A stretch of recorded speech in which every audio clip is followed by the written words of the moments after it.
Hello साथियों, आज हम बहुत ही महत्वपूर्ण निर्णय सुप्रीम कोर्ट का लेकर के आए हुए हैं मेडिकल उपेक्षा से संबंधित, जो कि सद्भाव पूर्वक किया गया कार्य धारा 52 आईपीसी में वर्णित हैं। कि हमने आपको अपने वीडियो में बता भी रखा है कि कब सद्भाव पूर्वक किया गया कार्य अपराध कहलाएगा या उसमें बचाव नहीं मिलेगा। तो जिन साथियों ने अभी तक हमारे पुराने वीडियो नहीं देखे हैं वो देख लें और साथ ही साथ हमारे चैनल को सब्सक्राइब जरूर कर लें और वीडियो को लास्ट तक जरूर देखें। तो मामला क्या है, मामले पर नज़र डाल लेते हैं हम। सुप्रीम कोर्ट में मामला पहुंचा है, सुप्रीम कोर्ट ने निर्णय दिया है, तो मामला बहुत गंभीर है। सभी लोग ध्यान से सुने और समझें इस चीज़ को। पीसी जैन बनाम डॉक्टर आरपी सिंह। मामला क्या है, पीसी जैन अपीलार्थी है और डॉक्टर चिकित्सक प्रत्युत्तरदाता कौन है, RP Singh. SLP civil appeal संख्या है 683 685 2023। निर्णय हुआ है 29 जनवरी 2024 को। अब अपीलार्थी है, अपीलार्थी ने डॉक्टर आरपी सिंह जो प्रत्युत्तरदाता है इनसे अपनी बाई आंख का ऑपरेशन कराया। ऑपरेशन कराने के बाद उनकी बाई आंख की रोशनी चली गई।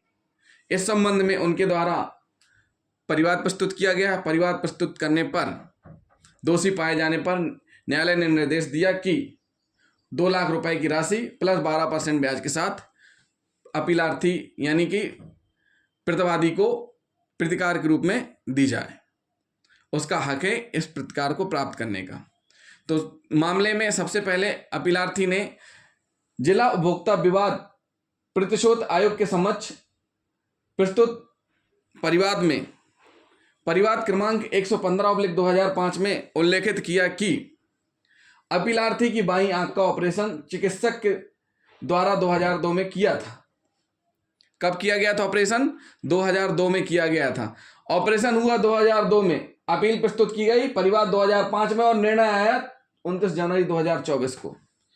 कितनी लंबी लड़ाई लड़ी गई, जिसमें मेडिकल उपेक्षा के कारण उसकी बाईं आंख की रोशनी चली गई। ये परिवाद में आरोप लगे किसके ऊपर? चिकित्सक प्रत्युत्तरदाता के ऊपर। जिला आयोग फरीदाबाद ने 4/4/2008 को, 2005 में प्रस्तुत हुई अपील यानी परिवाद लगाया गया 2005 में, और जिला आयोग फरीदाबाद ने 4/4/2008 को चिकित्सक प्रत्युत्तरदाता को मेडिकल उपेक्षा साबित हो जाने पर, क्या साबित हो जाने पर? मेडिकल उपेक्षा का दोषी साबित हो जाने पर आदेश दिया कि वह परिवादी को 2 लाख रुपए आवेदन की तिथि से भुगतान होने तक 12% वार्षिक ब्याज के साथ प्रतिकृत के रूप में भुगतान करे। जिला आयोग ने क्या आदेश दिया कि 2 लाख रुपए और प्लस साथ में 12% ब्याज वार्षिक के साथ भुगतान करें। अब चिकित्सक प्रत्युत्तरदाता ने प्रथम अपील संख्या 1493/2008 कहां अपील प्रस्तुत की? राज्य उपभोक्ता विवाद परितोष आयोग के समक्ष पेश की। मतलब जिला आयोग के अगेंस्ट अपील कहां पेश की? राज्य उपभोक्ता विवाद परितोष आयोग के समक्ष। और राज्य आयोग ने क्या निर्णय दिया इस अपील के संबंध में कि 23/5/2011 को निर्णय में कहा। कब निर्णय किया? 23/5/2011 को। यहां निर्णय हुआ 2008 को, यहां निर्णय हो रहा है राज्य आयोग में 23/5/2011 को। निर्णय में कहा कि जिला आयोग को परिवाद सुनने का क्षेत्राधिकार प्राप्त नहीं था, क्योंकि परिवादी का ऑपरेशन दिल्ली में हुआ था। जिला जो कार्यालय है, जिला उपभोक्ता कार्यालय आयोग है जो, वो फरीदाबाद में है और ऑपरेशन हुआ था परिवादी का दिल्ली में। तो राज्य आयोग ने क्या कहा कि इसका जो क्षेत्राधिकार है वो जिला आयोग को है ही नहीं है। क्यों? क्योंकि परिवादी का ऑपरेशन दिल्ली में हुआ था। और राज्य आयोग ने निर्देश दिए कि परिवादी 2 लाख रुपए अपीलकर्ता चिकित्सक को वापस करें। देखिए, जिला आयोग ने क्या कहा था कि चिकित्सक 2 लाख रुपए दे। यहां राज्य आयोग ने जिला आयोग का फैसला बदलते हुए कहा कि 2 लाख रुपए चिकित्सक को वापस किए जाएं। फिर क्या होता है, अपीलकर्ता ने फिर से अपील की। कहां पर? राष्ट्रीय उपभोक्ता विवाद प्रतिशोध आयोग के समक्ष एक पुनर्निरीक्षण प्रस्तुत किया। कहां पर किया? राष्ट्रीय आयोग के समक्ष। और राष्ट्रीय आयोग ने क्या किया? राष्ट्रीय आयोग ने 29/7/2016 को आदेश कर पुनः मामला मेरिट के आधार पर निर्धारित करने के लिए राज्य आयोग को प्रेषित किया। कहां भेजा? पुनः राज्य आयोग के पास भेज दिया। अब राज्य आयोग ने 6/7/2017 को फिर से आदेश देते हुए प्रत्युत्तरदाता की अपील को स्वीकार कर परिवादी का परिवाद निरस्त कर दिया। जो परिवादी ने अपील की थी राष्ट्रीय आयोग में, उस अपील को, राष्ट्रीय उपभोक्ता आयोग में प्रस्तुत अपील को राज्य आयोग ने निरस्त कर दी और प्रत्युत्तरदाता चिकित्सक की अपील स्वीकार की और वो आदेश बहाल रखा कि 2 लाख रुपए कौन देगा? परिवादी। किसको? चिकित्सक को। परिवादी ने उक्त आदेश की चुनौती पुनः राष्ट्रीय आयोग में की। अब देखिए, राज्य आयोग ने फिर से कैंसिल कर दी बात। अब परिवादी ने उक्त आदेश की चुनौती पुनः राष्ट्रीय आयोग में की। राष्ट्रीय आयोग ने 18/5/2022 को राज्य आयोग के निर्णय को निरस्त कर जिला आयोग के निर्णय को पुनर्स्थापित किया, परंतु ब्याज दर 12% को घटाकर 6% कर दिया। ब्याज दर कितनी कर दी? 12% को घटाकर 6% कर दी। पहले जो डिसाइड जिला आयोग ने क्या किया था कि 12% वार्षिक ब्याज के साथ प्रतिकर के रूप में भुगतान किया जाएगा, लेकिन अब क्या कर दिया? ब्याज 12% को घटाकर 6% कर दिया। अब प्रत्युत्तरदाता चिकित्सक ने राष्ट्रीय आयोग के समक्ष पुनर्विलोकन याचिका प्रस्तुत की। अब देखिए यहां पर क्या हो रहा है, राज्य आयोग का जो भी आदेश है उसको राष्ट्रीय आयोग ने निरस्त किया। जब राष्ट्रीय आयोग ने निरस्त किया तो प्रत्युत्तरदाता चिकित्सक के पक्ष वाला फैसला निरस्त हुआ है, इसलिए उसने राष्ट्रीय आयोग के समक्ष पुनर्विलोकन याचिका प्रस्तुत की और जिसमें उसने क्या क्या बताया? बताया कि 2 लाख रुपए 5/9/2008 को ही जमा करा दिए थे। डॉक्टर चिकित्सक ने क्या कहा कि 2 लाख रुपए 5/9/2008 को ही जिला आयोग के आदेश पर जमा करा दिए थे और राज्य कहां कराए थे? राज्य आयोग में जमा करा दिए थे। अपीलार्थी को 23/5/2011 को मिल गए थे। जो जिसकी आंख का ऑपरेशन हुआ है उसको कब मिले? 23/5/2011 को मिले। तदनुसार आयोग ने दिनांक 22/7/2022 को एक पक्षीय स्पष्टीकरण आदेश कर दिया। 23/5/2011 को मिल गए, जिस पर आयोग ने 22/7 राष्ट्रीय आयोग ने 22/7/22 को एक पक्षीय स्पष्टीकरण आदेश जारी किया कि 5/11/2008 तक ब्याज देने का उत्तरदायी था। मतलब जो चिकित्सक प्रत्युत्तरदाता है वह ब्याज कब तक देने का उत्तरदायी था? जब तक कि उसको रुपए नहीं मिले थे। 2008 तक का उत्तरदायी था। एक पक्षीय आदेश के विरुद्ध अपीलार्थी का पुनर्विलोकन याचिका आदेश दिनांक 26/1/2022 को राष्ट्रीय आयोग ने निरस्त कर दिया। अब अपीलार्थी ने फिर से पुनर्विलोकन याचिका प्रस्तुत की। कहां पर? राष्ट्रीय आयोग में, जिसे निरस्त कर दिया गया 26/1/2022 को। जब ये सब निरस्त हो गया, इसके बाद दोनों पक्षों ने उपरोक्त आदेश के विरुद्ध उच्चतम न्यायालय में अपील प्रस्तुत की, यानी कि सुप्रीम कोर्ट में अपील प्रस्तुत की। तो उच्चतम न्यायालय ने क्या किया इसमें, ये हम आपको बताते हैं क्या हुआ फिर इसमें। इस प्रकरण में भारतीय चिकित्सा परिषद MCI की एथिक्स कमेटी ने जांच की थी। मतलब प्रकरण में भारतीय चिकित्सा परिषद, जब भी इस प्रकार की कोई कार्रवाइयां होती हैं, इस प्रकार मेडिकल उपेक्षा से संबंधित शिकायत होती हैं, तो उसकी जांच कौन करती है?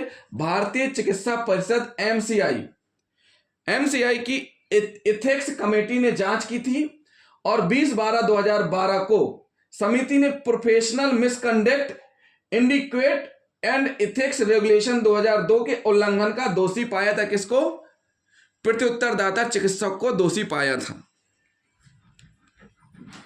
इसके तरतम में फिर क्या हुआ?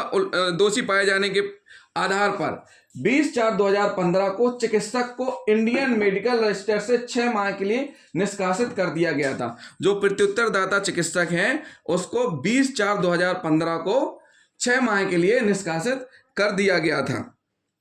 इसके बाद 2 लाख रुपए 12% ब्याज से आवेदन की तिथि से भुगतान की तिथि तक करने का निर्देश किया गया। अगर भुगतान नहीं कर रहे तो 15% ब्याज देना होगा।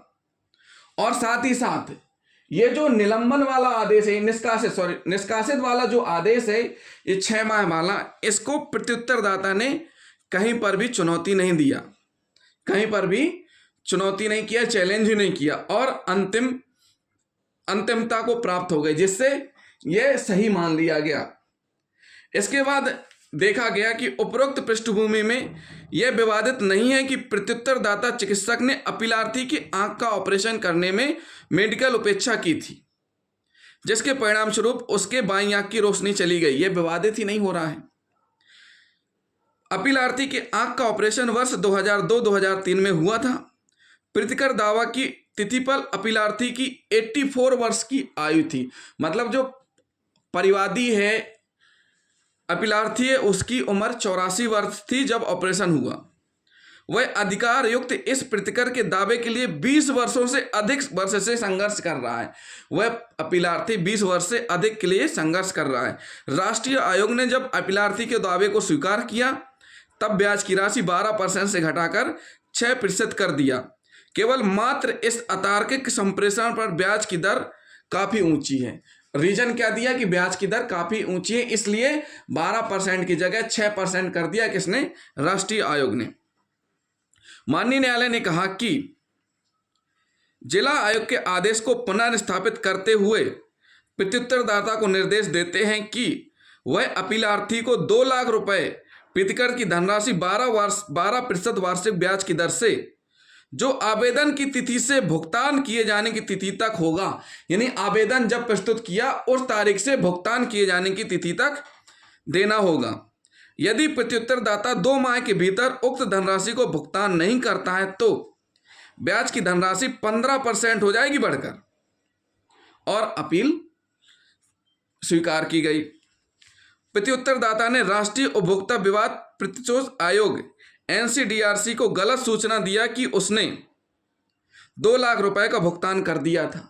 सुप्रीम कोर्ट ने यह भी कहा कि जो प्रत्युत्तरदाता है उसने राष्ट्रीय आयोग को गलत जानकारी दी कि उसके द्वारा अपीलार्थी को भुगतान कर दिया था, जो अपीलार्थी को वर्ष 2011 में प्राप्त हो गए थे। ये गलत जानकारी थी, जबकि अपीलार्थी का निर्दिष्ट तर्क है कि उसे प्रीतिकर के रुपए आज तक एक भी पैसा नहीं मिला, जबकि परिवादी का कहना है कि उसको आज तक एक भी पैसा नहीं मिला है। दूसरा यह कि राष्ट्रीय आयोग ने प्रत्युत्तरदाता का पुनर्विलोकन उपरोक्त प्रश्न पर एकपक्षीय स्वीकार किया और उसे दावे की पुष्टि के लिए अपीलार्थी को सूचित करना उचित नहीं समझा, और इस बात को राष्ट्रीय आयोग ने स्वीकार कर लिया और परिवादी को सूचित भी नहीं किया, जो कि सूचित करना चाहिए था।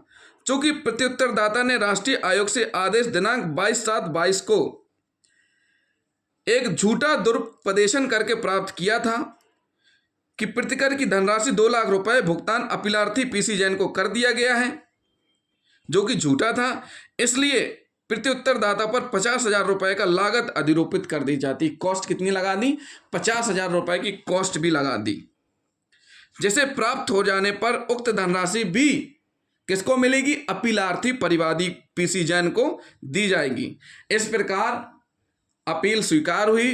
PC जैन प्रतिवादी की, प्रत्युत्तरदाता चिकित्सक RP सिंह की अपील निरस्त की गई। तो ये एक ऐसा निर्णय है जिसमें मेडिकल उपेक्षा में दोषी पाए जाने पर प्रतिवादी को 2 लाख रुपए प्लस 12% ब्याज की राशि से प्रतिकर प्राप्त हुआ। तो जिन साथियों ने अभी तक हमारा चैनल सब्सक्राइब नहीं किया है, हमारे चैनल को सब्सक्राइब कर लें, वीडियो को लाइक और शेयर जरूर करें, और साथ ही साथ कमेंट करना ना भूलें। अगले वीडियो में हम आपको ऐसे ही बताएंगे एक 307 का मामला। तो साथियों, जिन साथियों ने हमारा चैनल सब्सक्राइब नहीं किया तो हमारे चैनल को सब्सक्राइब जरूर कर लें। थैंक यू दोस्तों।